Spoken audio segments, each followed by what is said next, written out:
sampaikan terima kasih kepada rekan-rekan Papesa yang selaku mitra lingkungan dari DLH.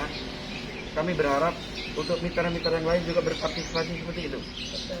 Gaungnya sama, iya, gaungnya sama. Bersama-sama, Jangan Pak, cuma Papesa saja yang bergerak, tapi teman-teman yang lain dari Formalis atau Forjamansa ataupun dari PGS, dari semuanya sinergi, semuanya ikut andil dalam penanganan sampah, sehingga apa yang dilakukan kita semua sinergisitas ini kita bangun secara sedini mungkin, sehingga nantinya menciptakan kota Probolinggo yang bebas sampah. Betul.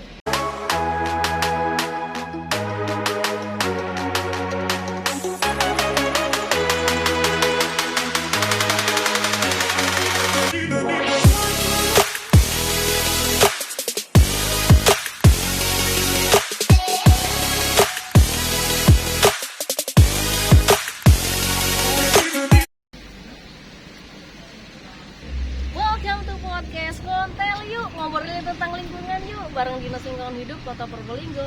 Bersama saya Mira Esti Tegan, kita akan membahas tentang warta, edukasi, dan isu-isu lingkungan.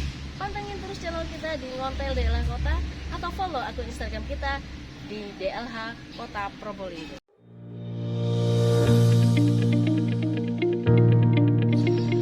Sobat Ngontel, tetap di hari HPSN, Hari Peduli Sampah Nasional. Kita akan membahas tentang rangkaian kegiatan yang sudah dikolab antara DLH Kota Probolinggo dengan Papesa, Perkumpulan Peduli Sampah. Apa aja nih yang mereka lakukan? Nah, salah satunya di hari Jumat kemarin ada kerja bakti, yaitu di OPD, sekolah, maupun di masyarakat.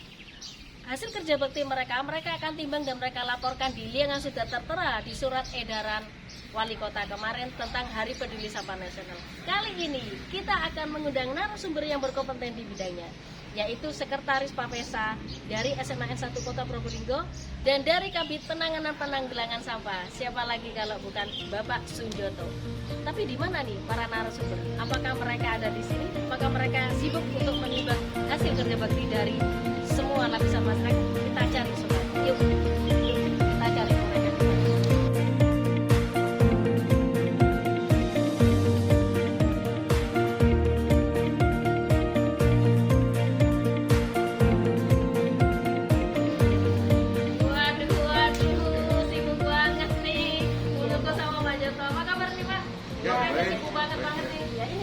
Ada penimbangan sampah ini.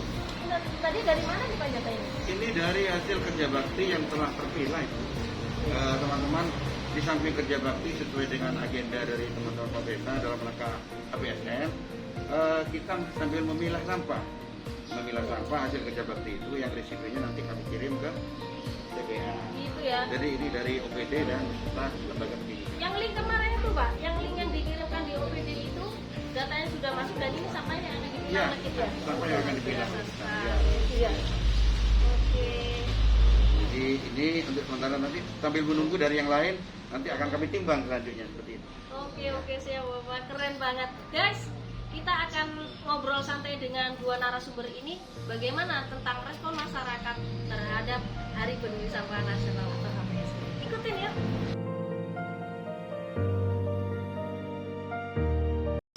Oke Sobat Ngontel, kita sudah bersama dua narasumber yang sangat berkompeten, yaitu ada Ibu Yuni dari Papesa dan Bapak Sunjoto dari perwakilan daerah bidang P2S.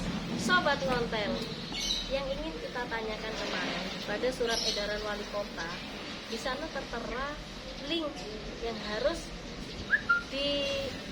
dilaporkan oleh masyarakat, oleh OPD maupun sekolah terkait hasil kerja bakti yang sudah dilakukan. Kerja bakti itu dimulai dari hari Jumat, Sabtu, sama Minggu ya Pak ya.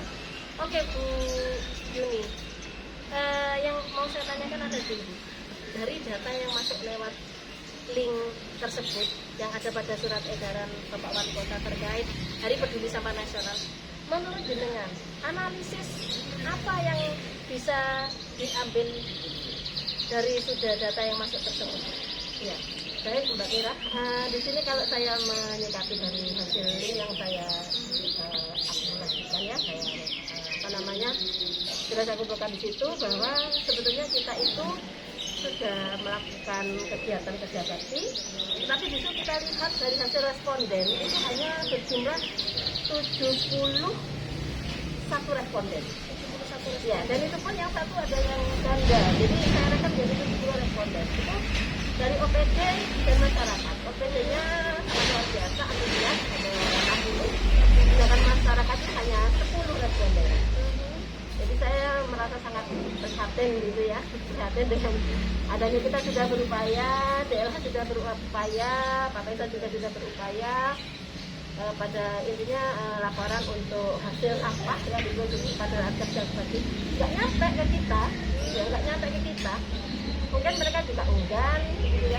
Tapi pada dasarnya yang masuk di link ini ada 67 itu sudah memilah sampah, sudah memilah sampah dan sudah paham. Hanya satu yang belum memilah sampah karena tidak paham tentang pemilahan. Ada juga satu yang sudah melakukan pemilahan tapi nggak punya timbangan. Jadi hanya dikira-kira saja satu kontainer. campur aduk ya Bu ya, campur aduk ini Pak. Oke. Saya kira nanti kita ke depan akan ada langkah-langkah tindakan atau solusi lebih lanjut dari HPS evaluasi dan HPS. Siap. Nah Pak Joto, berdasarkan analisa dari Bu Yuni tadi tentang data yang sudah masuk di link yang terdapat pada surat edaran wali kota Hari Peduli Sampah Nasional. Tadi Bu Yuni mengatakan bahwa respon masyarakat ini dalam kata itu masyarakat Pak ya, bukan mobil. Menurut saya mungkin bukan berarti tidak melakukan kerja bakti Pak. Cuma respon masyarakat di sini untuk masuk datanya di link itu kok sedikit Pak. Ya. Menurut Pak Joto bagaimana sebagai perwakilan dari Dinas Lingkungan Hidup? Baik, seharusnya masarakat sekarang harus lebih melek dalam hal itu ya, dalam hal penanganan baik itu dari masalah kerja bakti atau masalah hal-hal yang lain. Sekarang sudah eranya era digital sekarang ya. Semua serba digital maling ya semuanya. Jadi masyarakat sudah harus melek, jangan cuman paling tidak dari makna dari undangan itu apa, literasinya apa, dibaca secara keseluruhan, sehingga jangan cuma asal kerja bakti saja. Betul. Kerja bakti saja nanti akan menimbulkan numpuk sampah. Di situ di undangannya itu ada pemilahan. Pemilahan dari sumber dari mana? Ya dari masyarakat itu sendiri.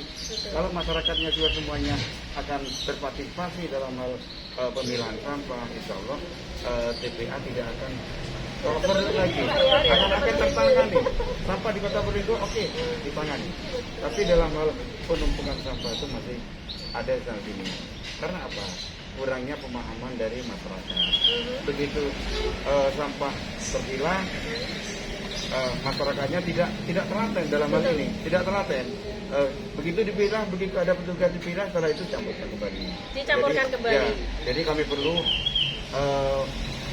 menggali lagi pemahaman apa yang kurang dari masyarakat itu.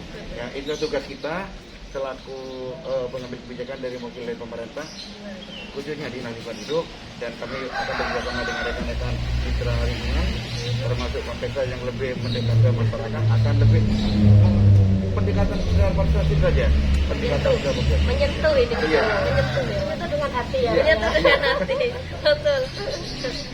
Oke Pak Joto, dari data yang saya terima dari terkait kesimpulan data yang sudah masuk di link, ada 97,2%. Ya.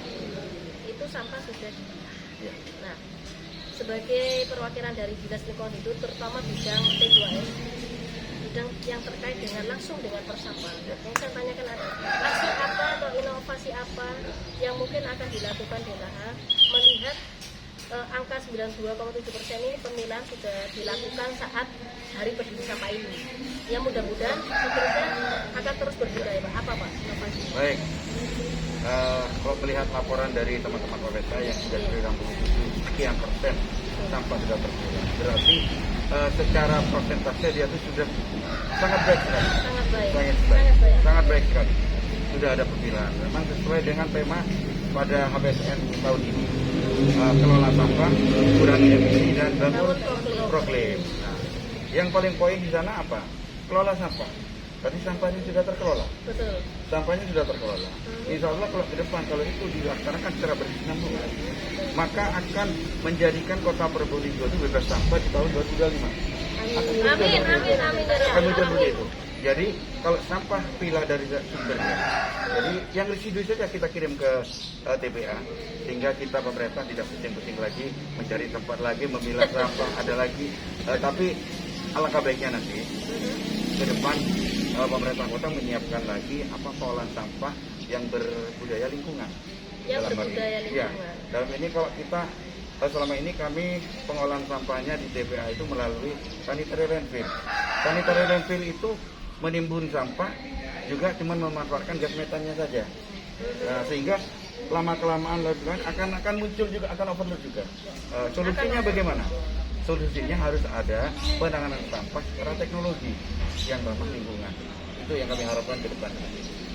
Sehingga sampah di Kota Probolinggo habis dan dimanfaatkan, entah itu melalui PLTGSA atau melalui dijadikan berikat ataupun jadi bahan yang bernilai ekonomi atau bahan baku yang sekarang lagi banyak teknologi yang canggih, silakan saja. Yang penting nanti sampah tertangani dan habis di tempat. Betul sekali. Ya. Oke Pak, untuk ending statement kita pada podcast kali ini, mungkin harapan dari Bu Yunis selaku perwakilan dari PAPSA ini apa Bu? Untuk APSN di tahun-tahun berikutnya gitu ya Pak ya? Iya. Jangan APSN di tahun ini, di tahun-tahun berikutnya apa ini? Jadi ini yang sudah kita upayakan dengan persiapan yang begitu matang, ya, artinya saya kira untuk perdana ini itu perdana luar biasa Pak ya. Ini menurut saya perlu ditindaklanjuti. Artinya kalau ada event seperti ini nanti ada berkelanjutan. Artinya apa? Pada saat kita melakukan pemilahan sampah itu tidak hanya sekedar pada saat kemarin tanggal 21 seremoni HPSN, kemudian Seremonial aja, iya, hanya tidak berhenti di seremonial gitu ya, intinya betul. Bu, ya. Jadi harapan kami selaku mitra DLH pemerhati lingkungan juga di situ mana kita akan berusaha semaksimal mungkin untuk mengajak masyarakat untuk memilah sampah, terutama dari lingkungan rumah tangga. Dan juga saya sendiri selaku praktisi pendidikan, tentu ya boleh saya tambahkan di sini Pak ya Pak ya. Ini akan lebih baik lagi kalau kita giatkan lagi di dunia pendidikan, yaitu di sekolah-sekolah itu sejak dini, sejak mungkin anak PAUD itu sudah diajarkan bagaimana memilah sampah. Pendidikan lingkungan hidup nih yang Nah, dimaksud pendidikan Sobat lingkungan Novel. hidup betul harus include Siap. di dalam mata pelajarannya diajarkan oleh Bapak Ibu. Oh, terintegrasi. Lingkungan, betul ya. Karena apa? Ya itu kadang-kadang anak-anak itu lebih nurut ke gurunya. Betul itu. Iya betul. Kalau di rumah misalnya mah nggak boleh buat sama di sini kata guruku. Nah, betul. mungkin dari anak ini nanti orang tuanya akan tergugah. Benar. Aku saya malu. Anak saya sudah bisa memilah sampah. Jadi nanti harapannya berimbas ke orang tua gitu. Jadi anak nyontoin orang tua nih sobat nih. Ya perlu ya Bu ya kolab seperti itu. Iya. Betul. Nah menurut Pak Joto sendiri bagaimana Pak harapan ke depan APSN berikutnya Ya. DLH? Oke, terima kasih. Pada kesempatan ini kami sampaikan kepada masyarakat Kota Probolinggo khususnya selamat Hari Peduli Sampah Nasional untuk tahun 2022. Kalau kita menentukan apa Hari Peduli Sampah itu, jadi kita minta masyarakat untuk kepeduliannya terhadap lingkungan. Dan kami sampaikan terima kasih kepada rekan-rekan PAPSA yang selaku mitra lingkungan dari DLH. Kami berharap untuk mitra-mitra yang lain juga berpartisipasi seperti itu. Gaungnya sama Iya, berarti, Pak, ya? gaungnya sama. Bersama-sama, Jangan Pak, ya? cuma PAPSA saja yang bergerak, tapi teman-teman yang lain dari Formalis atau Forjamansa ataupun dari PGS, dari semuanya sinergi, semuanya ikut andil dalam penanganan sampah, sehingga apa yang dilakukan kita semua sinergisitas ini kita bangun secara sedini mungkin, sehingga nantinya menciptakan Kota Probolinggo yang bebas sampah. Betul. Jangan sampai terulang lagi ada sampah-sampah masih numpuk di spot-spot yang tidak pada tempatnya, karena kami sudah punya aturan yang melarang sampah di tempat yang tidak pada tempatnya. Dan harapan ke depan untuk teman-teman PAPSA dan yang lain, marilah kita bersinergi dengan pemerintah Kota Probolinggo dalam penanganan sampah demi kota tercinta, Kota Probolinggo yang amat kita cintai. Dan walaupun tidak ada Adipura, kita pertahankan kebersihan kita, karena Adipura 12 kali tidak ada apa-apanya tanpa partisipasi masyarakat. Jadi masyarakat dalam hal ini semangat dan ikut berandil dan berpartisipasi. Sinergi, apapun permasalahannya di lapangan, kita tangani bersama-sama dengan masyarakat dan pemerintah. Sesuai dengan subtema di HPSN, peduli sampah menuju Kota Probolinggo hebat dan handal. Itu ya Sobat Ngontel. Oke Sobat Ngontel, demikian dulu ngontel kita kali ini. Jangan lupa tetap stay healthy, stay happy, dan salam Bapak 3R.